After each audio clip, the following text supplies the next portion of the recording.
In a world so full of questions and confusion, sometimes it can be hard to know where to turn for answers. Lucky for you, you've come to the right place. This is Letters to Jules and Josh. Welcome back to the show, folks.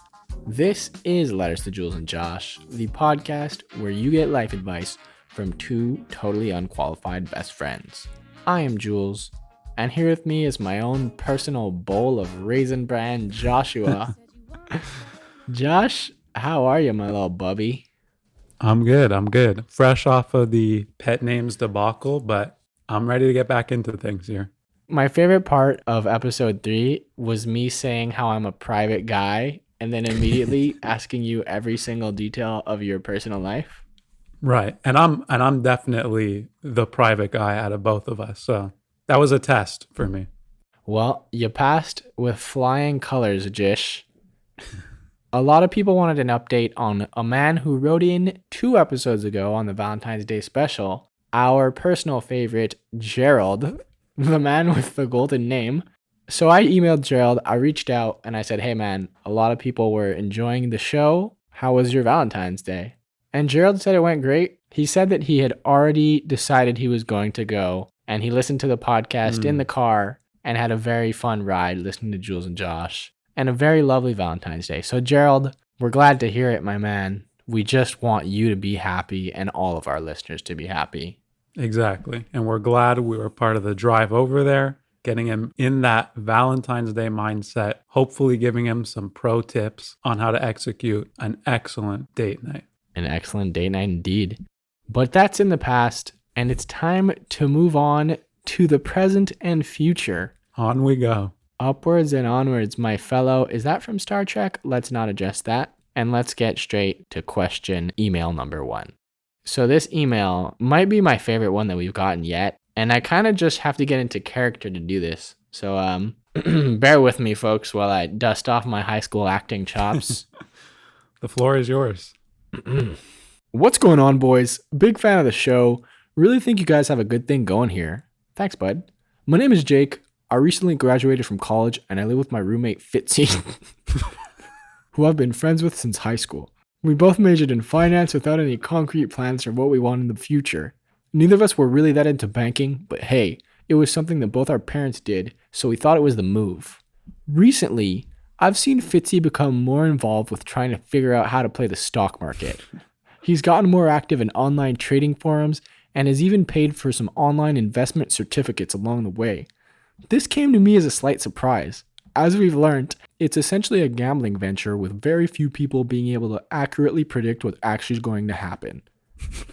We used to be able to just sit down and play some chell, maybe watch a game and have some fun together after work. But nowadays, there's just no telling how much unsolicited investment advice Fitzy will throw at me on any given evening.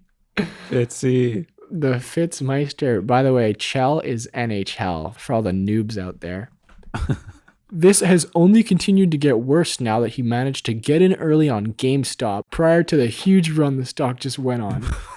Obviously, I know that he is just taking advice from Reddit, but I can't really stand the ongoing lectures and seminars from him when I know he just manages to get lucky here and there without actually doing any research. He's also beginning to tell me that he's going to be playing around with some larger sums of money, and I can't help but feel concerned for him. This is following the classic pattern of someone thinking they know it all because they managed to get one stock right one time. While part of me wants him to get burned for being over-the-top investments guy, I know that I'll regret not trying to step in if anything goes wrong. So, I guess my question is twofold, guys. How do you deal with someone who doesn't stop giving unsolicited advice? And also, how do I approach the issue of him starting to take bigger and bigger risks in something that is so unpredictable? Thanks for any advice you can throw my way. I just hope you read this before he starts thinking he's the next Warren Buffett. Cheers, boys. Jake. Jake, baby. Wow, Jake. Strong email, my friend. Josh, before you go, first thing that jumps out at me, Jake, is that you sound a little envious of your boy Fitzy. I don't know if you got that, Josh. I mean, the Fitzmeister is definitely on some sweet stock picking at the moment, but as we'll discuss soon, you certainly have to be careful. So Jake might be right in the long run. I'm not saying that Jake is wrong. What just jumped out to me on this email is that Jake might be a little jealous that Fitzy got in on the GameStop early and made a killing. And I'm just going to tell you this, Jakey, maybe if you listened to his advice, you wouldn't be writing into us. I will say this, though. This email has an excellent balance of vibes. Strong bro vibes from the start, a little bit of jealousy mixed in, also being annoyed, and some tender concern. So hats off to you, Jakey. I still haven't quite dropped the bro voice. I'm going to let Josh go so that I can compose and bring back my normal voice. Well, just to address off the top here, I think who isn't jealous right now if you didn't get in on GameStop when it was climbing? I'm not sure when he wrote that email, but as many of you know, GameStop has in fact returned to its, well, not its normal price, but it certainly plunged in comparison to where it was at and where people and the hype thought it was going. So hopefully Fitzy got out early. Here's what I'll say. If there's anything I've learned, and I don't know really anything about the stock market, it's that it really is unpredictable. And it really looks like our boy Fitzy here is going for a nice, risky play. And I just hope that he knows that whatever he's playing with, he's got to be ready to lose. Okay. But listen, we have to answer Jake's question. I'll say this here. If Fitzy is just getting into the investment and the stock market game, I think it makes sense that he's talking about it all the time, right? Like when people start out something new and they're excited and they're seeing some success, you start CrossFit, a diet, maybe you start a podcast, your mom's tired of you talking about it all the time. Just give him a little bit of time for this to go from being all he can think about to just one of the things he can think about, right? Right. So I imagine soon enough, he will not be talking to you about the stock market all the time. That being said, unsolicited advice is the worst thing ever. Like nobody wants it, right? But most people do give it. Josh, I think you're one of the only people I know that almost never, you've almost never ever given me unsolicited advice ever in my life, unless it's like, dude, stop being so annoying. Right. However, so I'm just pretty much useless as a friend. I don't really give you anything. Eh? You give me a lot of love though, bro. However, I will say this, sometimes unsolicited advice is very helpful. A lot of people have reached out at a lot of times in my life and given me good advice. Right. But when you are giving unsolicited advice like Fitzy is doing, you have to be careful because it can be really annoying. I once got a very annoying piece of unsolicited advice that I still remember to this day. It is a very random example of unsolicited advice, but I was once chilling with a friend, just chatting, and I say, okay, I gotta go. I'm going to dinner at my dad's. We weren't even talking about having dinner at my dad's before. But they right away say, offer to do the dishes. People like that. What? What the fuck? Like it still irks me to this day. Like, and you don't like being told what to do is kind of the biggest thing here. I really don't like being told what to do, but like I've been eating dinner at my father's house for 26 years, right? Right. I don't need advice on how to eat dinner with my See, it already still bothers me, even though it was nothing. So let's just be careful about the unsolicited advice. Now, Josh? Yeah, I completely agree. Unsolicited advice is honestly the worst thing, especially when it's coming out of nowhere and you're just trying to relax, play some chill with your friend, and you already know what he's up to, and then he kind of doesn't stop talking about it. I think you do bring up a great point that he is really high on it right now. And so let's give him some time. Mm-hmm. Maybe that'll fade. Maybe they'll be able to branch out to some different topics in the coming weeks, but yeah, I mean, it sounds like Fitzy is throwing stock recommendations at Jake like he's there a couple of Republican senators who just found out about a deadly virus outbreak in China, dude. That is on point. That being said, we do need to give Jake some tips on how to deal with this unsolicited advice. So Josh, what are your techniques when someone gives you some advice that you didn't ask for and really don't care about? I really thought long and hard about this one, and there really is just the amount of time and patience you have before you get up and walk away or you shut the conversation down. Now, I was going to say, between me and you, and I think this is something that you do very well, if you're not having it, if someone's kind of pissing you off or they're just kind of giving you something that you just don't want to hear about, you know how to end those conversations. Whereas I'll sit there and I'll give the person the time, I'll kind of smile, nod my head. But in my head, I'm just like, get me out of this situation. Get me out of That's here. wild, man.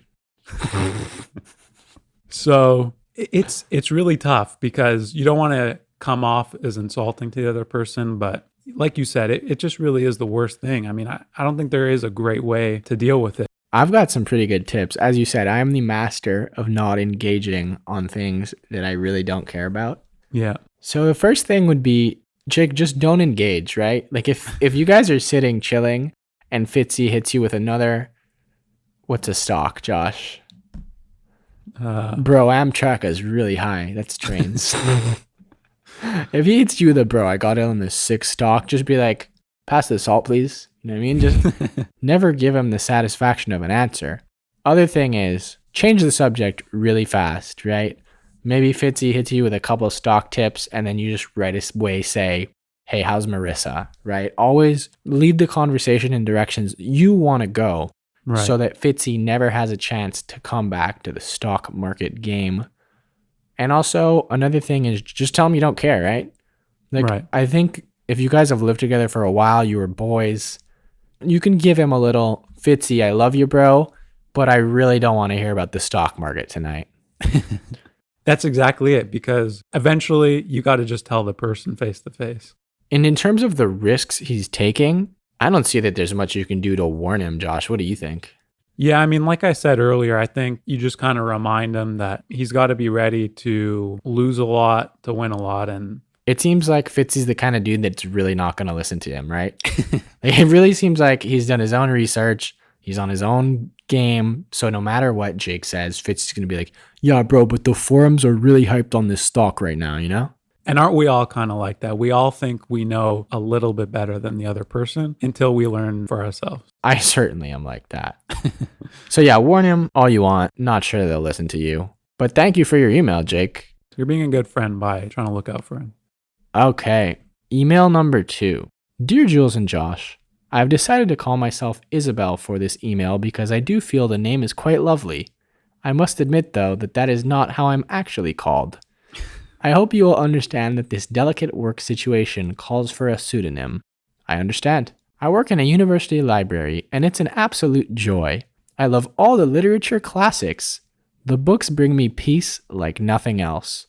Although it doesn't pay so well, I've found myself consistently refusing offers of promotion to acquisitions because I love what I do so much. It's all right, you know. Sadly, my work life hasn't been quite as enjoyable as it was in the past, as my manager and I have had a row. A row, not a row. The dispute all started back at the beginning of the pandemic when my manager, we'll call him Neil, refused to switch from paper to digital timesheets. As you might have guessed, many of the staff felt uncomfortable with this because it meant that all the staff would continue to touch the timesheets with our hands, potentially increasing our exposure to the virus. My colleagues and I were complaining to each other about the decision, but no one said anything to Neil as he has always been stiff with changes in the workplace. At this point, I decided to take charge of the situation, so I sent Neil an email explaining that many of us were hoping to switch to digital timesheets for the duration of the corona period. This is where I went wrong. The email infuriated Neil, and he responded with a 2-page essay about how he knows best, and this is his library, and he's worked here for 25 years, and so on, with much of it in bullet points and caps lock. I kid you not. This was about 9 months ago now, and to this day, Neil continues to be upset with me. He ignores me as much as possible, he gives me worse shifts on purpose, and I've not heard anything of my potential promotion to acquisitions since the email took place. I feel as though he purposely undermines me in meetings too. So what should I do? Sometimes I think I should quit my job, but then I think I should confront Neil about his silly and ridiculous behavior. I'm not really sure how to approach this, but something has to change. Thanks in advance for your help, Fake Isabel. Man, Neil sounds like a real Norp, eh? He really is. Neil is a schmoll that must be boked. He must be boked. First of all, that was a really reasonable request from Fake Isabel. Fizzabel. And a really unreasonable response from our guy Neil here. What was up with that exactly? Because I think that was a perfectly reasonable thing to ask for. And this guy just doesn't sound like the guy you want as your manager. Doesn't sound like a guy you want to be chilling with. But you know what? One of the things that I've realized as an adult, Josh, Yeah. is that like as a kid, you have this image of the workplace being this professional, different, everything's in order, almost harmonic environment, if you Right. will. Like I just assumed that adults wouldn't be bickering idiots like the kids in school. And then you get a job, right? And you're working alongside real adults and you realize that everyone is still an idiot. You know, like people are still touchy and they're sensitive and they're taking things overly personally for no reason. Right. Somehow everyone is like sleeping together, even though you're not supposed to be sleeping together. Not sure what workplace you're in, but continue. I'm a podcaster, bro. Okay. My point is, people don't know how to draw the line and they don't know how to act and just say, I'm at work, I'm going to be on my best behavior. If you listen to episode 2, I talked about how we peel back the layers of our personalities differently, right? Depending on the situation in which we are in. And Neil has really peeled back the wrong layers here. And in doing so, has done an excellent job of proving my point that adults are really just massive idiot babies. Couldn't agree more. Well, to be fair, you can have some real bad apples, and that's certainly what Neil is coming off as. Because I think the initial thing that comes to mind after reading this email is whether or not Neil is the highest in the line of command at this library.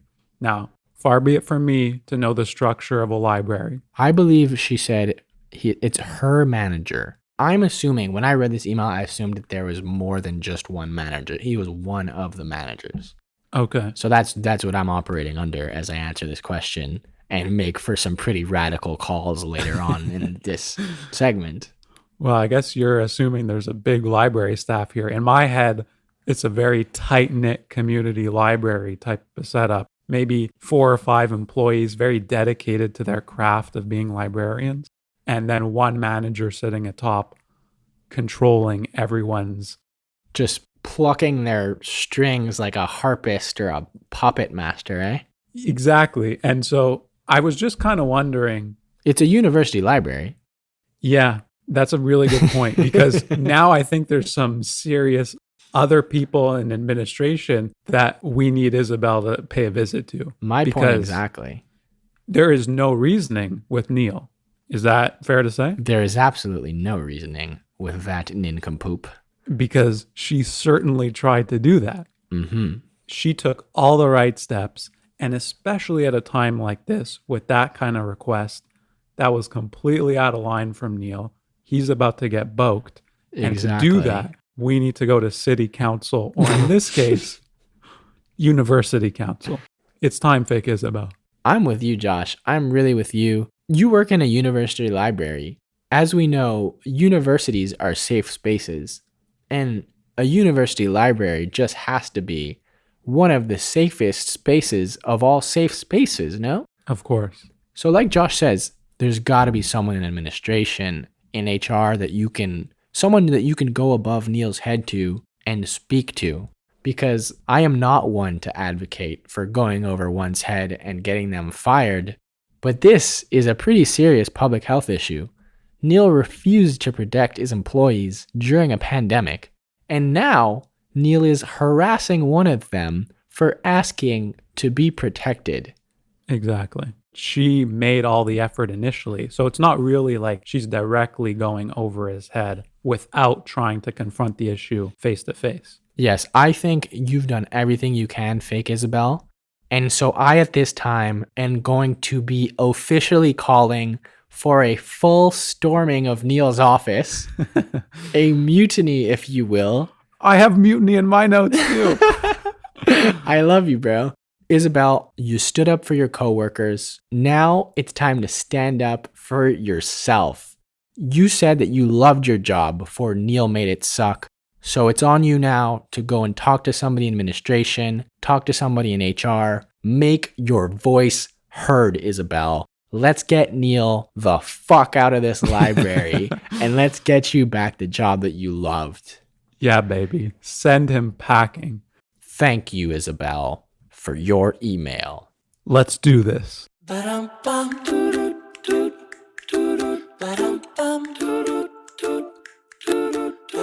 spent the first half of the show answering your questions. Now it's time to answer ours in our popular recurring segment, the question of the week.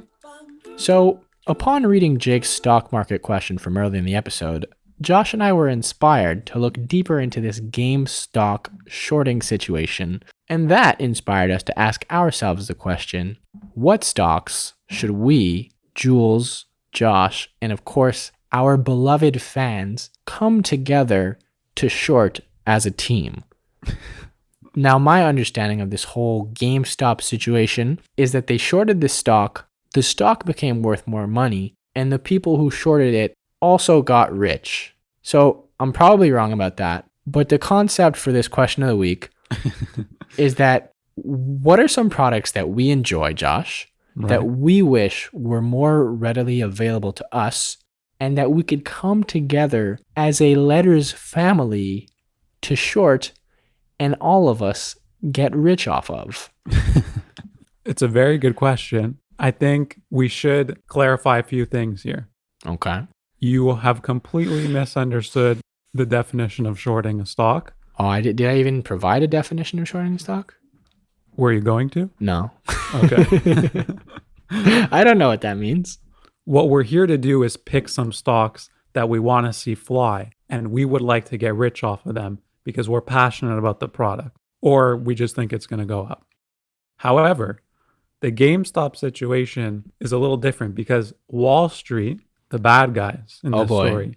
Hold on. Before you continue, you remember when we were talking about things that we don't care about? Yeah. Go on.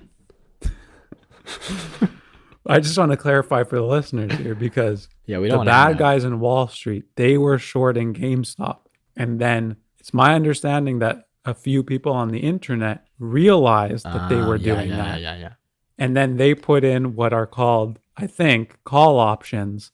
When you think a stock is going to go the other way, you think it's going to climb, even though it's been dropping. So I'm going to cut all of this, Josh. Sorry. So essentially, we want to pick stocks that Wall Street will short and we'll put call options on when they skyrocket because we've done our due diligence in our very amateur hour picking of stocks. Okay, so before we start, I didn't know about the Wall Street call options thing, so my picks might be a little bit off, but they were already off to start with. Josh, why don't you give us your first stock that you want to short? All right. Well, again, I don't want to short this stock because I believe in it. So I'd like Wall Street to short this stock, and I will place the call option as it takes off. Literally all the same thing to me, my friend. I will be picking Catan Universe as my first stock. An excellent choice. Need I say anything more? If you know, you know. And if you don't know, you're going to get to know. Why? Because Catan Universe is simply the best game out there, board game, physically and online. Am I right or am I right, Jules? You're super right. Could you give a little bit more context on what Catan is here for anyone who doesn't know what it is, or no? Of course. I was just about to jump into it. I just wanted to pump it up. Okay. I'm pumped and I'm ready. All right. Why did I pick this? Because this is a board game that can be played, like I said, in person, but our personal friend group has taken to this game online since the beginning of the pandemic. We are having a ton of fun on Friday. In fact, so much fun. We would be wasting way more time on it if it weren't for one of our friends putting a stop to constant Cataning. A future grumpy guest on this podcast, perhaps. Perhaps. Listen, if you haven't played Catan, I cannot emphasize this enough. There's really no better board game out there, no better way to spend time with friends these days than playing Catan, especially online. So that's my pick. I'm concerned that pick might result in some server clogging, Josh, from our raucous fan base. But as luck would have it, this episode of Letters to Jules and Josh is brought to you by Catan Universe. Funnily enough, I also picked a game, but I picked a different gaming form in the form of the Nintendo Wii. Wow. Look, it's a pandemic, and we could all use a little bit more fun. We could all let off some more steam. And what better way to do it than by beating your family members at a couple rounds of Wii tennis? Excellent point. Wii is one of the most fun consoles ever. Electronics are huge on the market, Josh. I know you know that. So let's short the Wii. Let's have some fun. Make some bank. And I don't see how we could go wrong with this one, Josh. What do you think? You bring up some good points because I like that we both went board game because we know people are going to be getting together. They're going to want to have something to do. And Wii allows you to kind of get up, get moving, get competitive. Wii Sports, Hello, underrated. Wii Fit session? It was one of the best games out there. What's your next one, Josh? Sadly, my next one is a little more serious here. I went for a serious pick. Take notes, folks. But don't take notes because we don't know what we're talking about. Okay, but... And seriously, do not take any of this advice. Okay, go on. I'm intrigued. So not as flashy of a pick here, but it's my understanding that when you want to short a stock, it's got to kind of be trending down. And I did some research. Oh. And I saw that Home Depot was trending downwards. Oh, my. How could that be? I'm sure you're sitting there wondering the same thing. Let's put two and two together here. Home Depot's trending down. And if Wall Street were to short this stock, I would certainly have my call options in place. Why? Because come summertime, everyone is going to be doing home renovation. I think you'd agree that working from home is becoming more and more prevalent. And I just don't see how we're going to go back to 5 days in the office. So I think a lot of people are going to want to make some home offices. Perhaps a standing desk. And all this requires the Home Depot and some fine people at our hardware stores. So I really think that Home Depot is on the up come this summer. So that's my long-term play here. Wow. That's actually not a bad call, except I don't know anything about stocks. I am surprised to hear that Home Depot is going down, though. I'll give you my second stock pick, and it may come as a bit of a shock to you, Josh. Okay. So just ready yourself. The second stock I'd like to short is a general short on rollerblades. Now listen, I'm not really sure how the stock market works here in terms of shorting a general category of things. Right. But perhaps we have some more informed listeners who could hit us up and give us some of the specifics. lettersdoodlesandjosh@gmail.com. But look, spring is around the corner, sort of. We could all use some more exercise, and rollerblading is fun, no? Rollerblading is pretty fun, yeah. I don't do it, actually, so... Lately, the way that you said I don't do it brings me to my next point. Lately in society, a certain sort of taboo has developed around the blade life. But listen, we and our army of fans at Letters of Jules and Josh, we don't give in to the taboos, except for when they're on trench coats. We are trendsetters. So I say, let's short the rollerblade market, end the stigma around the blade life, and this summer, we and all of our fans can have a nice blading meetup, maybe, just maybe, with some dope Letters merch on. And we can just get together as a team, blade around, celebrate our newly acquired wealth. So yeah, bring the blade life back, baby. What do you have to say about that, Josh? It's an interesting call because I thought what you were going to say was a lot of people these days are into trying new activities, into kind of getting outside, trying things they might have not tried previously. I know that last summer I kind of got into tennis. Never really was a tennis guy. So I think you're onto something with the rollerblades. And I think we could amass our powerful fan base to really grab a hold of the rollerblade market, if you will. Exactly. But there is the age-old question on rollerblading here. How do you not look dorky when you're doing it? Let me tell you this. I think you embrace the dorkiness. Oh. You put on some flashy merch. Yeah. Maybe you just get a rollerblading mustache and a mullet just for the season. The blading season is here. Mullets are in. Some flashy Letters merch on. I'm telling you, we don't have to worry about looking dorky when we're moving that fast. Well, I do appreciate that pick. I think it does have some potential for this summer, so I'm going to keep my eye out for rollerblades. One more thing, Josh, before we move off of the summer activities pick. Yeah. If you could give me back my golf clubs that I lent you this summer, that would be nice. Will you be going golfing this season as well? Of course, dude. Rollerblade golfing. I will now give you, though, the supreme pick. The short of all shorts. The one I think we all need to get together and short. And that, of course, is snack pack pudding cups. More specifically, the brownie caramel swirl variety. Now, I think we can all agree that nothing takes us back to simpler times more than a nice snack pack pudding cup. The second you taste one of those things, Josh, you're like 10 years old, you're playing with your friends at recess, there's a little bit of chocolate on your nose because you licked the lid. Everyone's having a nice, well-natured laugh over your inability to properly consume snacks. I don't know, I just think in the times that we are in, we need something that can bring us all together and take us back to simpler times. And nothing brings people together like a brownie caramel swirl pudding cup.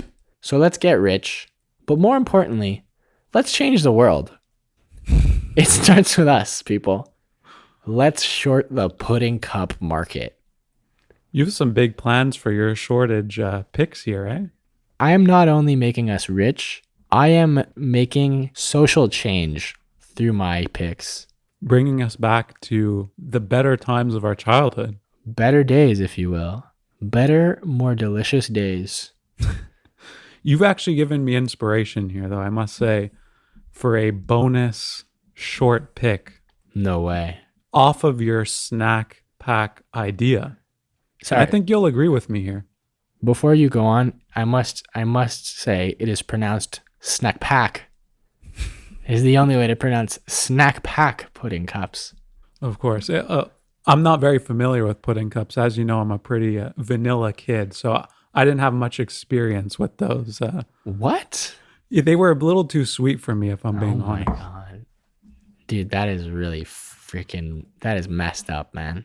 I think we'll be getting into this food debate in a later episode, so let's table that conversation for now. Let's move on. I'm physically rattled, but give us your bonus pick. My bonus pick is going to be a true short here, because in this case, we would like to see this company go down. And I think you'll agree with me. Ooh. Staying on the snack theme and staying in those early years of our snacking at school, we've all had to deal with the Nature Valley granola bar, have we not? Wow. And correct me if I'm wrong, but how can a bar disintegrate in one's hands faster than a Nature Valley bar? I think we've all had enough of Nature Valley. Really? I think they're kind of like a nice snack. It is annoying. It's super annoying that those things just crumble like a poorly built house in an earthquake. But it's kind of a nice taste. I completely agree that the taste is there. Even their peanut butter one Ooh, brings you the peanut a butter nice one. crunchy peanut butter. Yeah. But after this many years, you can't design a more structured granola bar?